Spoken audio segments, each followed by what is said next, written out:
right, we're now going to go into our agenda. Any opening comments? People who are unbiased in the relationship to RDA, and I know that you are biased in the relationship to growth and use of RDA funding, and recognize that the indebtedness is beyond belief that you have created, and therefore I have deferred to my cities to recommend people to sit on the successor agency oversight boards, and so they have a task, and that is basically to wind down RDAs and to liquidate properties on behalf of RDAs and for the benefit of the state. So whether they come in with a bias or not, it doesn't matter. They have a certain mandate that they have to follow, and I've given my 4 cities that I represent the opportunity to recommend people to sit on those boards, and these were at the recommendation of the city of San Jacinto. That's why I presented it to the board for consideration. Okay, and maybe Pam Walls can further expand on the charter of what successor agencies are doing to reinforce the fact that this is not the proper RDAs that have been abolished. It's basically to help with the dissolution of RDAs. I might just add the makeup, the qualifications of the oversight boards are set out in AB 26, which provides for the dissolution of the RDAs. And they're set up with, for example, members of City College, the school district, city representative, public representative, to try and provide oversight in terms of the remaining enforceable obligations of the redevelopment agency. So it is a statutory, in terms of a statutorily comprised group of people. Okay, thank you. Madam Council. Move staff recommendation. Second. Motion is unanimous. Now, taking us to our policy calendar. Any items to be pulled by the board? Supervisors, John, is that? No? No, that's an old one. Any others? All right, I would like to comment on, we don't have any items. I just would like to comment on item 3.19, then we go to master motion. This is on the AB 900 funding of $100 million. Come on up, Rob, and tell us a little bit more about that, and the sheriff may want to do the same. This is truly a wonderful feat, if you will. I think we only gave out $600 million statewide, is that correct? And we were able to get $100 million. Was that the largest grant in the state? It was the largest grant available. Probably the largest grant the county's ever received. It was a pretty strong collaborative effort between the Sheriff's Department and the Economic Development Agency to prepare and submit a grant application that was successful. It came in second, I think, of all the grant applications that were submitted. And this is, to our knowledge anyway, the largest grant funding award that the county has ever received. So it's a well thought out, well planned, well submitted document. The Sheriff's Department actually hand carried the application in to make sure that we made the deadline to trust FedEx, and it worked out extremely well. And we're looking forward to finally delivering some, not all, but some of the jail beds that the Sheriff's Department did this fall. Thanks, yeah, the way the sequence works, the jail systems in California were ranked based on need and size of the county. The largest amount they doled out of the 602 that's available currently is $100 million. So Los Angeles County was ranked first among large counties to end up having a need to relieve overcrowding. Orange County was third, and we bracketed right in the middle in second place among the large counties. They're kind of tiered, so the medium-sized counties, jail systems, and the smaller county jail systems, they sprinkle money. So 3 of the counties among the large counties got $100 million each: LA, Riverside County, and Orange County, and then the rest of the other amounts were from $80 million on down to, if I remember right, somewhere in the area of $30 million for the smaller jail systems, all designed primarily to relieve overcrowding in those jail systems. Great, sure could use it. Let me just ask, in the first round, San Bernardino County took advantage, I believe. How much did they receive at that point? Do you know? I think they got about 100 million, Supervisor, from memory on that. And if you remember, that was kind of a convoluted one in the first phase. There were a lot of strings attached. We worked back then very closely with the executive office and fiscal folks on both ends, on the county side and the sheriff's department. Did not feel the first one was worth it because of the strings. The match was higher in those cases, and it ended up being a little bit of a boondoggle because those monies were not available on time. And in fact, most of the 58 sheriffs had kind of wandered away from having any interest in it because it didn't seem like it was going to be realized. And if you remember, just a couple of years ago, they finally pulled money at the 11th hour, and San Bernardino had been the first one in the queue on that and got some funding. The state sheriffs, I was part of that group that talked with Cates about a year and a half ago when I was up in San Francisco. I had a meeting with all the sheriffs, and we pounded the daylights out of Corrections Standards Authority and also CDCR that they need to release those strings, lower the match, and make it far easier for those of us that were in desperate need. And I'm happy to say they ended up doing that in the second round. So that's why we took part of the second round very aggressively, and we signaled that last summer, working very closely with EDA and the county executive office. Everything worked very smoothly. We were actually tracking on the preliminary stuff very early on, and we got, I think back in October, November, the first phase of it. Then the actual application was turned in on time in early January. And again, the money is really targeted because by that time the county had changed directions on where were going to be the priority sites here in the county. But that $100 million is designed to relieve system overcrowding. And the turnkey, at that time, as of last summer, the turnkey site or project at that time had been identified at the Indio jail to expand it. Well, good work. That just shows you when you get 58 county sheriffs together and you go back and basically pound the system and let them know that it's not working. The first round meeting wasn't working. I think San Bernardino was the only county, maybe two, but I think San Bernardino was maybe just the only county that took advantage of AB 900 the first round. Yeah, and they're, just to bracket it, and we'll probably talk more about it on Thursday morning when I do the budget brief for next year, but San Bernardino was significantly ahead of us in jail capacity, even though we're a larger population county. So they've got somewhere between 1,300 and 1,400 new beds that started construction in that first phase well over a year ago. So in another year, 18 months, they will have almost double, that county will have almost double the capacity of Riverside County, even though we're more populous. Great teamwork, Rob. I just wanted to call out a couple of folks who did a great deal of work on this project. In the Sheriff's Department, Jennifer McConville couldn't be with us this morning. She's a lieutenant in their project planning unit, but she did a great deal of work along with Steve Thedford, who is here. So Steve, thank you. And then we had a bunch of people from EDA who were sitting in the back, I think. Our grants unit, Carrie Harmon and Stephanie Adams, who worked for Heidi Marshall. They did yeoman duty on this, as well as Chuck Waltman and Rebecca Sagers, who pulled all documents together. It was a really complicated application. The state doesn't make it easy to get that $100 million. Good work. As the sheriff mentioned. So I want to thank all of them for all the hard work they did. Thank you. Thank you to everyone. Supervisor Benoit. Yeah, thank you both. And my roles have changed, but I remember calling you as I think a state senator and asking why we weren't getting in with the line for the 109. The last time you gave some very rational perspective to me at that point. I'm glad they've changed the system to make it more accessible and rational, and I'm compliments to all of you involved for, I know the process is extremely tedious and complicated and paper-driven, but good job. It's important to keep in mind, I know you two know this, but that the $100 million is a significant fraction of the total cost to build this project.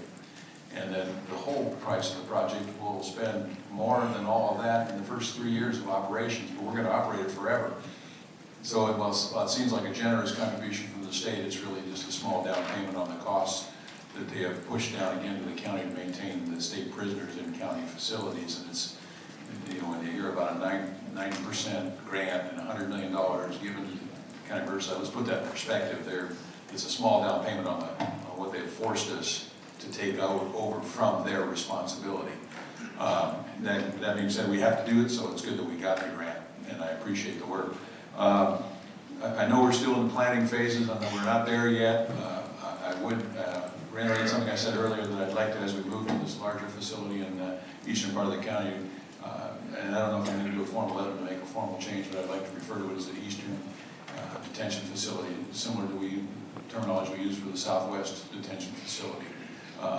It seems like a small change, but it's important to the people of the valley, and if we need to do a formal letter or some other comment on that, I'd appreciate your thoughts. Yeah, Supervisor, and we're also very sensitive to the fact that, as you know, I grew up in that area, and there's a little bit of a downside by, even though we've called it, as you know, even when you were the CHP commander out there, the Indio Jail, in deference to the community of Indio, they've really, we've tried to, the Sheriff's Department, be a little bit more sensitive by saying the jail in Indio, but renaming it probably is a good idea. We'll come back to you with an idea, because one of the things that we're looking at is renaming the Southwest Detention Center after a former sheriff that had been with the county many years ago and did some great things. And one of the ones we're looking at is Sheriff Joe Rice, who was another great sheriff right before Ben Clark, to rename the Indio facility. So what we'd like to do is maybe have a further discussion on that, but we do understand the sensitivity as far as the name. Okay, well, I appreciate that, and that's probably a real good idea to consider those other options. Thank you. All right, thank you. With that, I'll move approval. Just a question, Mr. Chairman. I'm sorry. Yeah, just, I had a question. How much does this move up our expected construction of the jail down there? And then, does the $100 million fit within the expectations and numbers of beds you'll need there? Can you absorb $100 million there on that site? Easily. Yeah, the price of the project was preliminarily estimated to be closer to $200 million.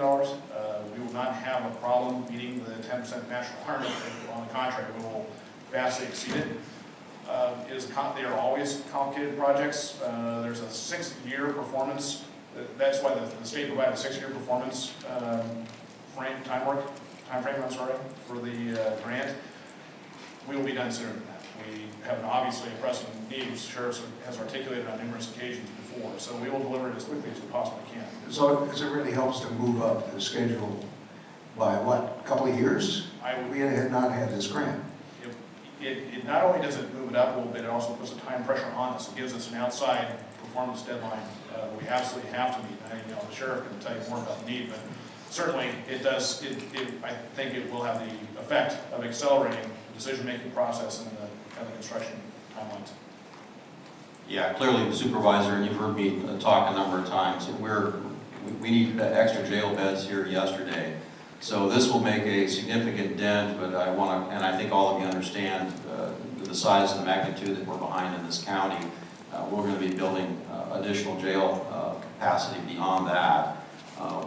The immediate need right now is probably in the order of 1,500 beds like yesterday, and much of it driven by AB 109, but the sentencing guidelines that we're seeing and how that's being applied, we're still looking at significant, and I'll discuss a little bit of the long-term stuff, at least my proposal or recommendation from the Sheriff's Department to you on Thursday morning. But this will make a dent, but it certainly doesn't get us out of the crisis. And if you realize the additional beds that we yield out of this, 1,200 plus to the existing jail beds, and then renovating some of the stuff that need to be renovated anyway in Indio, and clearly there is a need there, but we're going to need additional capacity in this county well beyond expansion of Indio. Well, good work again. Couldn't have come at a better time, and I've lost track whether jail beds are even more expensive than hospital beds nowadays. Certainly than some hotels. It's neck and neck. Absolutely. All right, that concludes our comment. Sorry, Supervisor Stone. Everybody's name keeps popping back up here. Go ahead. No, it's been there, sir. I don't know what's wrong with our electronics, but probably after Easter it'll get fixed. But Sheriff, the expansion of the Eastern Jail, as Supervisor Benoit puts it, we don't have that already designed, and we have no architectural plans at this time, correct? No, but I think if you look at the timelines in the application, and probably Rob can speak to it more definitively, it's a very, as he indicated, it's a very structured and very tight timeline. And so many of those components are going to have to be moved and compressed on a very quick schedule, and that's kind of what we provided the state, and that's what we're held accountable on as far as those timelines. Okay, so we have to satisfy those very strict time periods in order to get things under construction. And Sheriff, you and I had discussions about retrofitting existing jails, and there's an efficiency factor that is something that we're going to have to take into consideration. The way jails have been designed in the past has not been to maximize the efficiency of your staff, and I think the rate limiting step to really providing appropriate jail cells in this county is finding the ability to have staffing of those jails. So is there a way that the design of retrofitting the eastern jail can be done in such a way that it reduces the number of staff that you're going to be required to oversee this operation? In contrast to, we've talked about Whitewater, and I know there's not the political will right now to move that forward. However, you've got the plans and specifications that are done for that jail. I think the environmental work has been done, if I'm correct. Almost, okay. But yet, the efficiency of running Whitewater is going to be significantly less than retrofitting Eastern Jail or Southwestern Jail. And while we're talking about names of jails, I would also like to add that, to my knowledge, unless Mr. Parrish or somebody can tell me otherwise, I don't think, have we named a facility after our former Sheriff Coyce Bird? Do we have something named after him? No, but I do have a proposal coming forward, so I personally would like you to consider, and we'll put this on the agenda, and I'd like to discuss it further, but the Southwest Detention Center, I would like to see considered to be the Coyce Bird Detention Center in Southwest Riverside County. So. Supervisor, without giving away my hand, we're already ahead of you on that one. So. Okay, that's good. I'm glad, because he deserves that honor. He was instrumental in getting that site, as you know, and working with the landowners out there. And he's still very close to the department. In fact, working on many of the artifacts from the department, as many of you are aware. Another question for you, Sheriff. You're estimating that you're going to get about 1,000 to 1,200 new cells at the Eastern Jail facility. And based on your absorption at this time as a result of realignment, if we had those 1,500 cells today, based on your absorption rates today, of us assuming responsibility for state prisoners, when would we be at capacity again? We'll be over capacity by the time that is stood up. So this is going to be a continuing, and I'll talk a little bit about on Thursday, but we're going to be on a planning, at least I hope the board can support. All I can do is articulate what the need is, the criminal justice community, but the reality is we need to be on track of adding about 4,000 beds on or before 2020. All right, so you're supporting my efforts that when we get to our capital improvement plan this May, we have to have somehow a plan of attack, if you will, to get the cells that you need in order to have the capacity so that we're not kicking out people before they serve their sentences. And if it's the Whitewater site, great. If it's not the Whitewater site, let's get out of that and move into another site. But we need to have a plan of attack this May, and knowing that we're going to have this additional capacity. And also, this grant that we just received, the $100 million grant, I'll ask both of you to do this. Is this a grant that one can apply for every year, or is this a one-time shot? This is a one-time shot for now. Now, if they open up phase 3, then we can certainly apply again. And we will, unless we're somehow barred because we got a large one, because the need as far as overcrowding in the entire jail system is going to be with us for a long time. In deference to the issue, as you know, the precise site of, if it's going to be a very large jail system, I need to have it located mid-county for a variety of reasons. The precise tract of land is really above my pay grade. That's really up to the Board of Supervisors. But somewhere in the San Antonio Pass area, if we're going to build a large facility. And clearly, I think Supervisor Ashley, I think at the last board meeting, or maybe the one prior to, pretty much laid out what I would support, at least from my perspective in the Sheriff's Department. And that's, we're going to have to come to grips somehow, and I know that the County Executive Office has been very good working with us on that. Strategically, we need to find a direction where we're dealing with what we can with what we got, and that right now involves a grant and perhaps into a site where we can move quickly. But that's not, as I said, going to get us out of our problem. And strategically, we need to end up having a sense of direction. Now, whether it ends up being incrementally smaller jails spread about. There's a little bit less efficiency in staff, which is, as you all know, is a real cost, the personnel it takes to operate it. But a consolidated site needs to be somewhere in the mid-county. So regardless of what the tract of land ends up being. We've learned a lot, and you've heard me talk about this before, so I'm not going to belabor it. But from the time we built RPDC next door, vertically on expensive land in a crowded built-up area and built vertically, we learned a lot after that first effort. That is very staff-intensive. It's sized about the right size here to build anything in addition to that. Maybe a godsend to the city of Riverside as far as construction and jobs, but it's not particularly efficient for operating a countywide jail system. As you know, we're looking at Southwest Detention Center and expansion, but my guess is that dog will probably not hunt because I think we're pretty well sized appropriately for that, and it's going to be difficult to expand that because we're no longer building vertically, we're building out where we can leverage fewer staff to do more tasks. And the ratios of how we operate Robert Presley Detention Center versus Southwest Detention Center, using fewer staff to handle more inmates, has been marked. And the next step will be, and we'll apply those same things to the Indio expansion, but the next step will be that whatever large facility we build, we'll actually even build in better efficiency. And that really is a better way to do it if you've got the money to do it. And that's the limit line that each of you are tied to.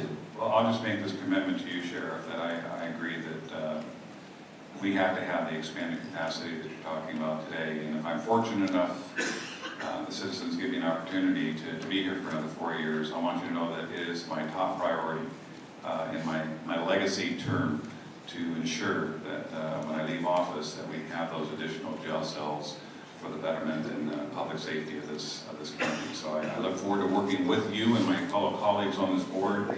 And we have some intelligent people that work on this dais that understand the importance of having the appropriate jail cells, county commensurate with our size, and we will put a program together. We will deliver the jail cells that are necessary in this county for our future. Yeah, we were already, prior to AB 109, in trouble, mostly because of the explosive growth that all of you are well aware of. But after AB 109 took effect, it's really accelerated the damage in this county and the criminal justice system. And today we're just short of 1,000 Fed kicks just since January 1st. So that's going to expand like a torrent, and it's already undermining a lot of our criminal justice system elements out there. Incidentally, there's a new software program out that I was shared with me yesterday that is a tool for law enforcement when you're considering kickouts as to which people you're kicking out have a much higher incidence, God bless you, to recidivism. So I'm hoping that you'll sit down with this group and look at that software and see if it is a tool that you may consider. Well, we're anxious to look at every tool, and there's a lot of folks out there looking to make money on a variety of different toys right now. Keep up the good work, Sheriff. Thank you so much.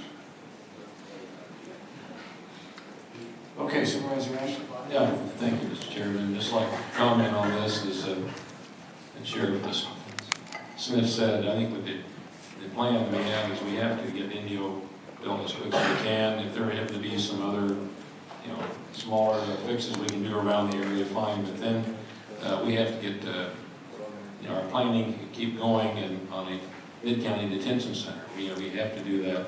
And it wasn't, it's easy. There was a comment said political. Well, it was more of just hard, cold facts.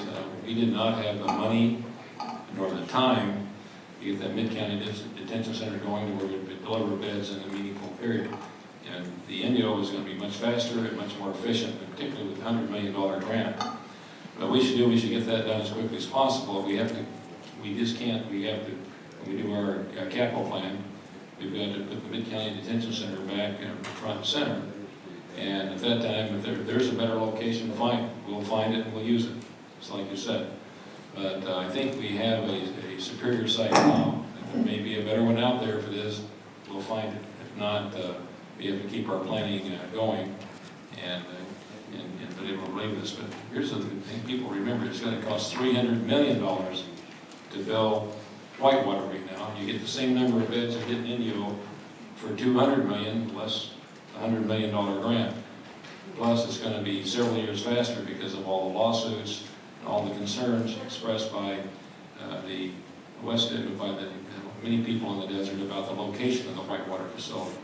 So this is not going to be an easy road going forward no matter what we do, but I think we're taking the most prudent and most efficient path now. But we can't just say, okay, we've done it, that's where we're done. We have to get a mid-county site going, and hopefully one that's acceptable to more people if we can.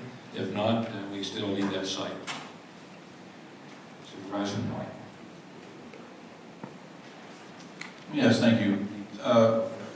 Clearly, this is a great step forward to getting beds sooner rather than later, and in line with our discussion and the agreement almost a year ago now, I believe, to move away from the focus on the site in Whitewater. I fully agree that we need to plan beyond the expansion of Indio, that Indio is going to give us 4 to 5 years of work, and so we should have some time now to sit back and look at what comes next after an Indio expansion or an Eastern County jail facility expansion.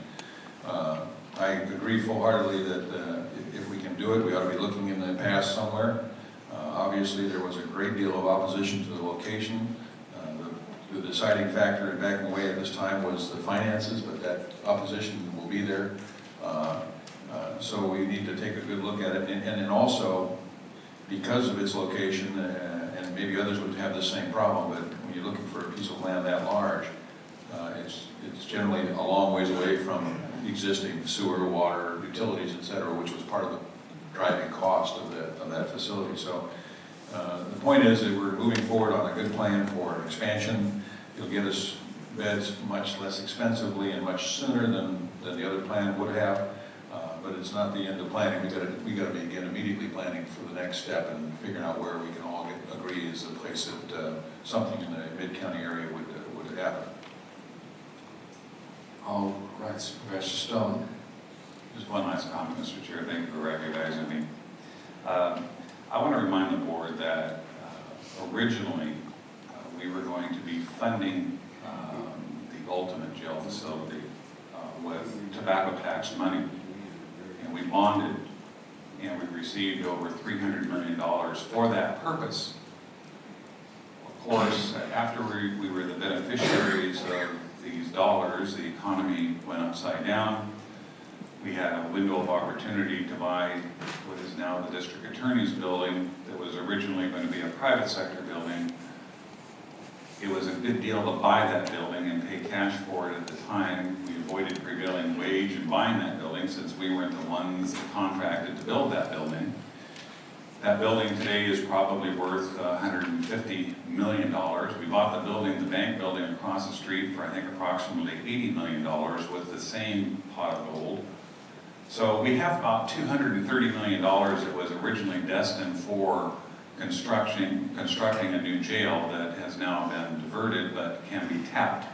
So as we look at our capital improvement plan in May, I challenge staff to not only help us and guide us to get to that facility that can deliver up to 7,500, 8,000 cells at build-out, but also accompany that report with potential funding mechanisms, not limited to but including future grants, because I think the state of California is going to continue to offer these grants because the full impacts of realignment have not been realized, and other counties are going to soon discover the unfunded mandate that's been shoved down their throats that is going to leave counties in the state of California scrambling for dollars to house prisoners. So we need to keep our radar on, looking for potential grants, but also exploring financing